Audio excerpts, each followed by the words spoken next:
Hello friends, કેમ છો બધા? મજામાં? આજે મેં મારા ભાઈની ફરમાઈશ પર ટ્રેડિશનલ રીતે મેં બનાવ્યા છે દાળ ભાત. યસ, ટ્રેડિશનલ કાઠિયાવાડી દાળ. અને તમે ગમે ત્યાં જાઓ પણ તમે ઘરે આવો ત્યારે તમારું કમ્ફર્ટિંગ ફૂડ છે એ જ તમને હર હંમેશ માટે યાદ આવતું હોય છે. આપને એમ જ થાય કે આપણે ઘરે બનાવેલી શાક રોટલી છે કે દાળ ભાત છે એ જ આપણું પ્રેફરન્સ હોય છે કે આપણે ખાવું છે. તો ફ્રેન્ડ્સ, આજે હું મારી ઘરે કેવી રીતે કાઠિયાવાડી દાળ છે પ્રોપર, કંઈ પણ ઇન્ગ્રીડિયન્ટ્સ છે એ મેં વધારાના એડ કરેલા નથી, સિમ્પલ એન્ડ સોબર છે એ આપણે કાઠિયાવાડી દાળ છે એ પ્રિપેર કરી છે અને ખૂબ જ સરસ છે એ સ્વાદમાં બનીને ઉભરી આવે છે. તો ફર્સ્ટ ઓફ ઓલ મેં અહીં એક માટીની હાંડી લીધેલી છે. તેની અંદર છે એ હું તેલ એડ કરું છું. અરાઉન્ડ મોટી 4 ચમચી જેટલું તેલ છે એ અત્યારે હું એડ કરું છું. ત્યાર પછી તેલ ગરમ થાય પછી તેની અંદર છે હું અરાઉન્ડ નાની 2 ચમચી રાઈ છે એ એડ કરું છું. અને તેલને છે એ થોડુંક વ્યવસ્થિત રીતે ગરમ થવા દેવાનું છે. રાઈ છે એ આપણી ફૂટી જાય ત્યાર પછી નાની 2 ચમચી છે એ આખું જીરું મેં લીધેલું છે, તેને હું આ સ્ટેજે એડ કરી દઉં છું. અને જીરું પણ છે એ આપણું ફૂટી જાય ત્યાર પછી પિંચ ઓફ હિંગ છે એ એડ કરી છે અને પિંચ ઓફ હળદર છે એ આપણે એડ કરી દઈએ છીએ. જો તમે દાળ બાફવામાં હળદર એડ કરેલી હોય તો આ સ્ટેજે તમે હળદર સ્કીપ કરી શકો છો. ત્યાર પછી નાના 2 ટુકડા તજના, બાદિયા અને 4 થી 5 લવિંગ છે એ હું એડ કરું છું. અને તેની અંદર છે અહીં મેં મરચી છે એ લીધેલી છે અને ટમેટું છે એ લીધેલું છે, તેને પણ હું આ સ્ટેજે છે એડ કરી દઉં છું. અને એને પ્રોપર રીતે છે એ મિક્સ કરી લઈએ છીએ. આપણો જે વઘાર છે એને આપણે પ્રોપર રીતે છે એ તેલમાં સાતળવાનો છે. ત્યાર પછી જ એમાં આપણે બાફેલી દાળ છે એ એડ કરી છે.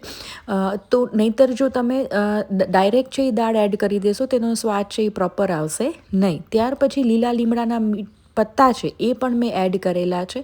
અને આની અંદર જ હું 1/2 ચમચી જેટલું લાલ મરચું પાવડર છે એ એડ કરી દઉં છું અને તેને પ્રોપર રીતે છે મિક્સ કરી લઈએ છીએ. ત્યાર પછી મારી પાસે છે એ તુવેરની દાળ છે એ મેં બાફેલી રાખેલી હતી, એને હું એડ કરું છું.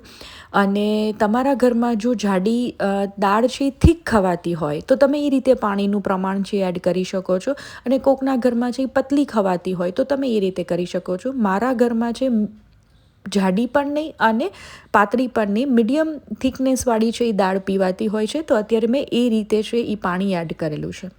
ત્યાર પછી અરાઉન્ડ 1.5 ચમચી જેટલું ધાણા જીરું પાવડર છે એ હું એડ કરું છું અને તેને પ્રોપર રીતે છે એ હલાવી અને મિક્સ કરી દઈએ છીએ.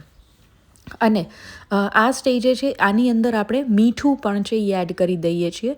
મેં દાળ બાફવામાં છે એ મેં મીઠું એડ કરેલું નહોતું, એટલે અત્યારે હું મીઠું છે એ પ્રોપર રીતે છે એ આપણે એડ કરી છે અને તેને પ્રોપર રીતે છે એ આપણે મિક્સ કરી દઈએ છીએ.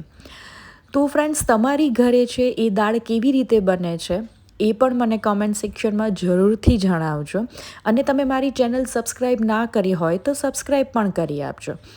અત્યારે મેં આની અંદર 1/2 લીંબુ છે એ એડ કરેલું છે, તેને પણ આપણે આ સ્ટેજે એડ કરી અને હલાવી લઈએ છીએ. અને દાળ જેટલી ઉકળે છે તેટલો જ તેનો સ્વાદ છે એ ખૂબ જ સરસ છે એ એમાં બેસે છે. એટલે હર હંમેશ માટે દાળને છે મિનિમમ 10થી 15 મિનિટ માટે છે એ લો ટુ મીડિયમ ફ્લેમ ઉપર એને ઉકાળવાની. ત્યાર પછી કોથમરી છે એને આ જ સ્ટેજે હું કટ કરી અને એમાં એડ કરી દઉં છું.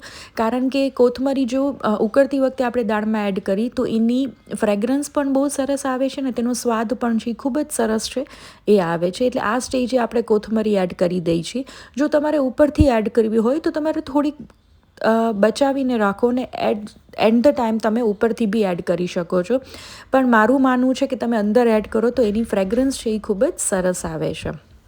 હવે આ સ્ટેજે તેની અંદર છે એ હું અરાઉન્ડ નાની 2 થી 3 ચમચી ખાંડ એડ કરી દઉં છું. અને આપણી કાઠિયાવાડી દાળ છે એટલે ખટ્ટી મીઠી છે એ તો બનવાની જ છે. તમારે ગોળનો ઉપયોગ કરવો હોય તો તમે આ સ્ટેજે ગોળનો પણ ઉપયોગ કરી શકો છો. અહીં મેં ખાંડ લીધેલી છે. સો ફ્રેન્ડ્સ, આપણી દાળને ઢાંકી અને તૈયાર